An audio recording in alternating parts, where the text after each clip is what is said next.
Welcome to Tattletale. Here's today's story. She was blind, but she said she could see my musical note Broken Heart. It was a cold Sunday when I met her. I was sitting on my usual bench at the edge of Granton Park, guitar in hand, strumming the kind of sad chords no one really listens to unless they've got time to hurt. The city bustled a few blocks away, but here, things slowed down. People walked dogs, drank coffee, or avoided eye contact altogether. Except her. She sat on the bench across from me. Pale blue dress, black coat, white cane. Her head was tilted up, listening. I stopped playing mid-song. She raised a hand, like waving off the silence. "Don't stop," she said softly. It was getting warm. I blinked. Warm. She smiled and tapped the side of her temple. The music. It makes colors. Warm ones. Yellows, reds, sometimes a little orange when you let your fingers hesitate. I stared. "You can see." "No," she laughed gently, lifting the cane slightly. "Blind. Since birth. But I see music. Not like you do, I guess.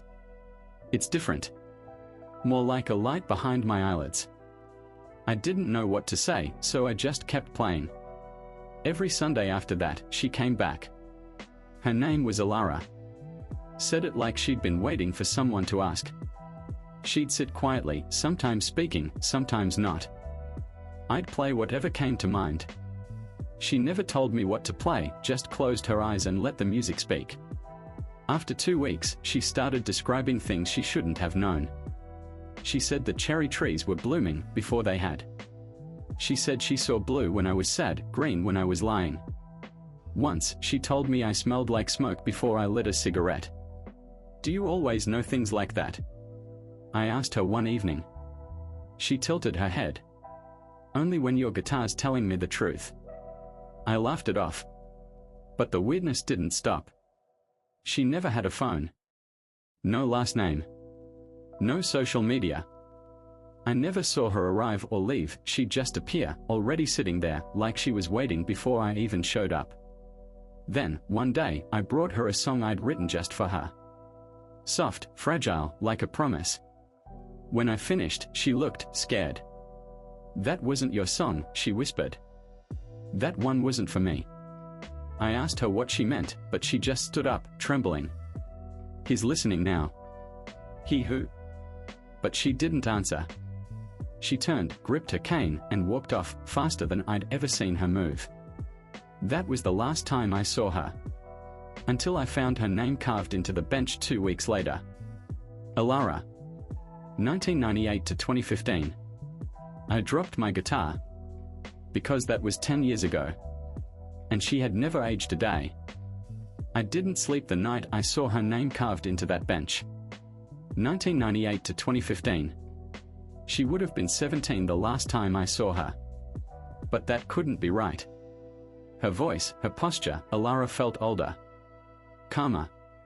Like she'd lived 1,000 quiet lives before mine ever started. The next morning, I searched every corner of the internet. Obituaries, missing person reports, even old Facebook memorial pages. I didn't know her last name, but the carving gave me something. Alara Jensen. Died in Granton Park. Struck by a drunk driver while crossing the street. 2015, just a few feet from the bench where we met. The exact same bench. The article said she was blind since birth. A gifted pianist.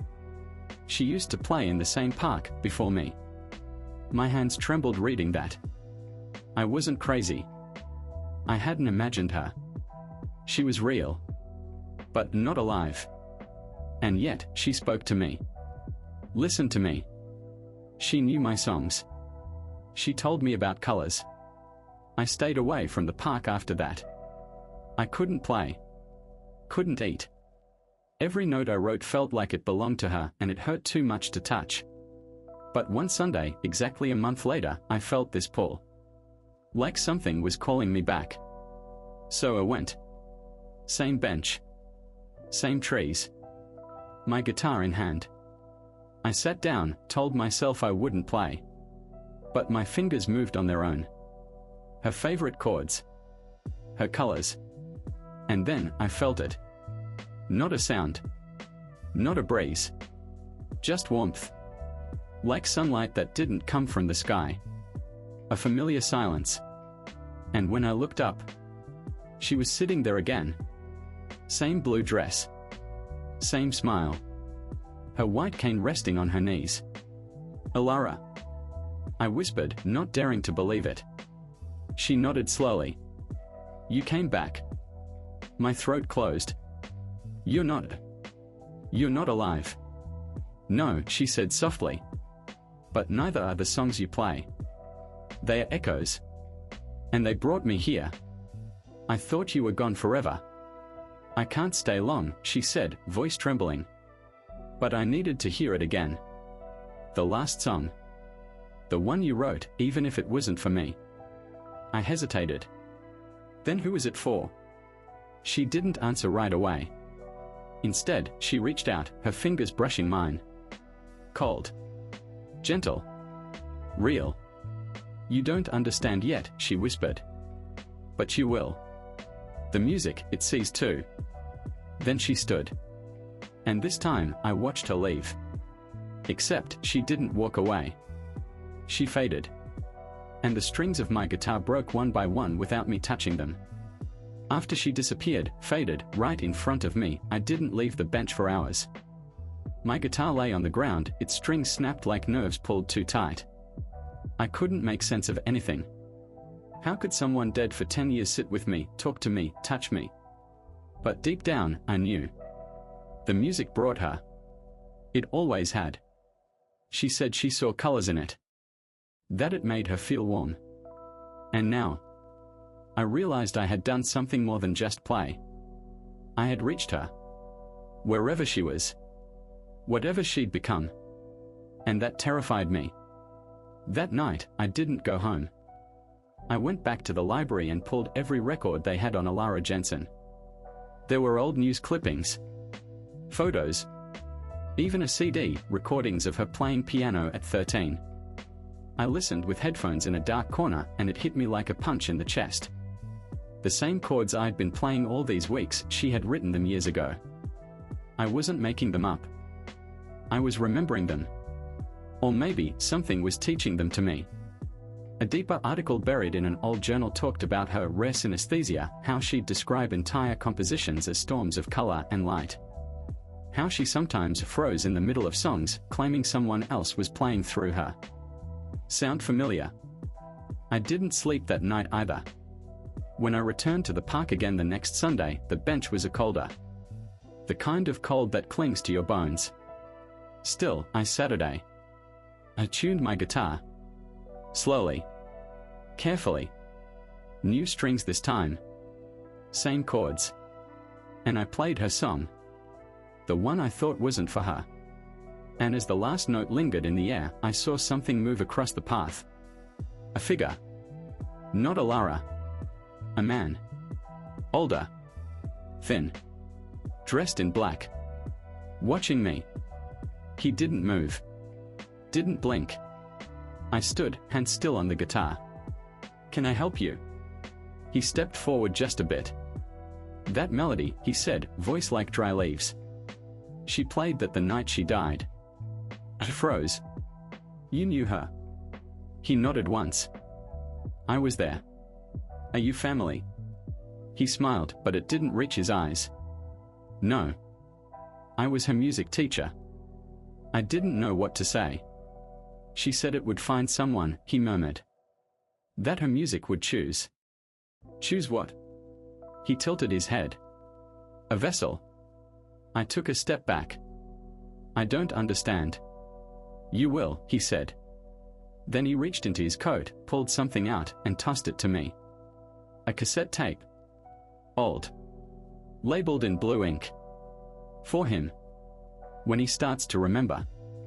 I looked up, but the man was gone. Just like she was. The cassette felt heavy in my hand. For him. When he starts to remember. Her handwriting. I didn't know how, but I just knew. The curve of the letters. The softness in the ink, like someone wrote it slow, almost scared. I didn't have a cassette player, not anymore. Who did? So I went back to the library. Asked the old man at the front desk if they had one in storage. I stood there in the rain, the emptiness swelling in my chest again. But this time, it didn't hurt. It felt clean. Whole. Finished. That night, as I walked home soaked and silent, I realized something. The notebook had never belonged to me. Not really. It had passed through me. And maybe now, it was with someone else. Someone just beginning their song. And maybe one day, they'll be sitting on a bench. Playing. Listening. Waiting. For someone like me. For someone like you. Because love doesn't end when the music fades. It just finds a new melody, waiting to be heard. Weeks passed. The rain came and went. The park bloomed into summer. And I kept playing. Without the notebook now. Without Alara. But never without the music. Because something had changed in me, deeply and quietly. I could still hear the echoes of those unfinished songs. Not just from strangers, but from myself. One morning, I caught my own reflection in a shop window and froze. I barely recognized the person staring back. Not because I looked older or tired, but because for the first time in years, I didn't look lost. I looked open. Like something inside me had finally been tuned right. That day, I walked to the park without my guitar. I just sat a day. Listening. It was strange how used I'd gotten to playing for others. To fixing the broken notes in their silence. But for once, I just wanted to listen to the world again. The wind through the trees. The chatter of strangers. The heartbeat of the city beneath my feet. And suddenly, I heard it. A melody. Not mine. Soft. Unsteady. Almost hesitant. I turned. A boy, maybe 12, sat on the bench across from me. A battered ukulele in his lap. He strummed clumsily, staring at the strings like they might bite him. I watched. He kept fumbling, stopping, starting again. Finally, I stood and walked over. First time. She asked. He nodded, embarrassed. It's for my sister, he muttered. She's in the hospital. I wanted to write her something, but I don't think I'm good enough. I sat beside him. And smiled. Play it anyway. He blinked. What if it's not perfect? I shook my head. Music was never about being perfect. It's about being heard. He hesitated. Then started again. And this time, he didn't stop. It was rough. It was raw. It was real. And in the middle of it, I felt something stir. Like the first time Alara touched my hand. Like the first time she said she saw my music. That warmth. That light. That invitation. I didn't need the notebook anymore. Because I finally understood. Alara didn't save me with her blindness. She saved me with her belief. That broken things could still be beautiful. That unfinished songs still deserved to be played. And that sometimes, even the softest melody, can bring someone back to life. The boy's name was Elias. I found out after he played that trembling, beautiful little tune. When he finished, I clapped softly, just enough to let him know it mattered. His fingers hovered over the strings like he didn't believe he'd just done it. That was hers, he said quietly. She used to hum it in her sleep. I remembered it. Somehow. I didn't ask what was wrong with his sister. I didn't have to. Some pain speaks through music better than words ever could. Before he left, he turned to me and asked, "Did you always play like that?" I laughed a little. No. Someone taught me how to listen first. He squinted. Like a teacher. I thought of Alara. Of her voice, soft and sure, saying, "I see your music." No, I said. Like a mirror. He didn't get it, but that was okay. One day, he would. When he'd lose someone. When he'd fall in love. When his hands would shake before the first note, but he'd play it anyway. And maybe when someone like him would sit across from someone like me. That night, I walked home under a violet sky. And the whole way back, I could hear the notes from Elias's song. They weren't polished. They weren't perfect. But they were honest. And I realized something as I crossed the bridge where I first met Alara. We never lose the people who make music with us. Not really. They echo. They resonate. They remain. And sometimes, when the world is quiet enough, you can still hear them. Not in your ears, but in your chest. Right where the first chord ever struck. It happened exactly 1 year later. Same park. Same bench. Same time of day, golden hour, when the sun turns everything into memory. I just finished playing a new song. One I didn't write with intention. It had arrived like a quiet whisper through my fingertips. And when I looked up, she was there. Not Alara, but a girl who could have been her echo. Same posture. Same stillness. Eyes closed, face turned toward the sound like it was sunlight. She was wearing headphones, but they weren't plugged into anything. I couldn't stop staring. She opened her eyes slowly and I felt my breath catch. They weren't blind. But they were familiar. Curious. Deep. Listening. She walked over. "You wrote that," she said, voice soft but steady. I nodded. "Yeah. It's not finished." That made me smile. She sat beside me and pulled something from her pocket. My heart stopped. It was a notebook. Worn edges. Faded cover. The notebook. My voice caught. "Where did you get that?" She didn't answer. She just flipped it open. The pages weren't empty. They were full. Hundreds of hands. Hundreds of songs. Every one of them written in different ink, different language, different pain. I didn't ask how. I didn't have to.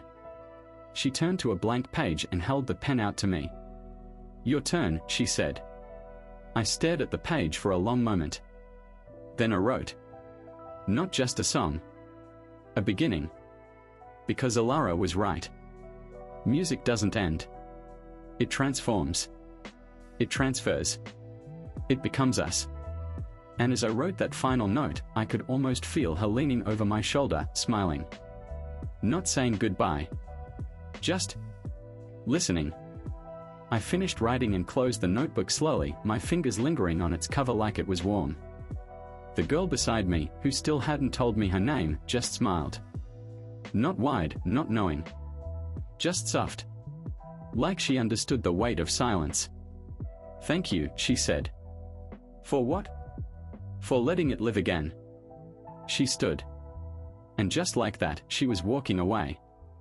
I could have chased her. Asked questions. Who she was, how she had the notebook, why she came today of all days. But I didn't. Because something inside me knew. She wasn't there to stay. She was the final chord. The echo. The answer to a question I hadn't realized I was still asking. A breeze stirred the grass and I looked down. She'd left something on the bench. An envelope. I opened it with trembling hands. Inside was a single photograph. Old, faded. Black and white. It was of Alara. Younger. Smiling. Holding a violin. Standing next to her was a boy. Me. Only it couldn't be. I never met her as a kid. I would have remembered. But there we were, frozen in time, looking like we'd always belonged to the same frame. On the back, written in delicate, familiar handwriting. Some songs don't begin when you think they do. I stared at it for a long time. And for the first time in forever, I cried. Not out of pain, but out of clarity. Out of this deep, aching joy that somehow, beyond logic, beyond time. Alara and I had always been writing this story together. Even before we knew. And maybe, just maybe, we still were. I didn't go back to the park for a while after that. Not because I didn't want to play, but because I needed to sit with the truth. With her. That photo haunted me, not in a terrifying way, but in the kind of way that rewrites everything you thought you knew. I kept turning it over, reading the words again and again.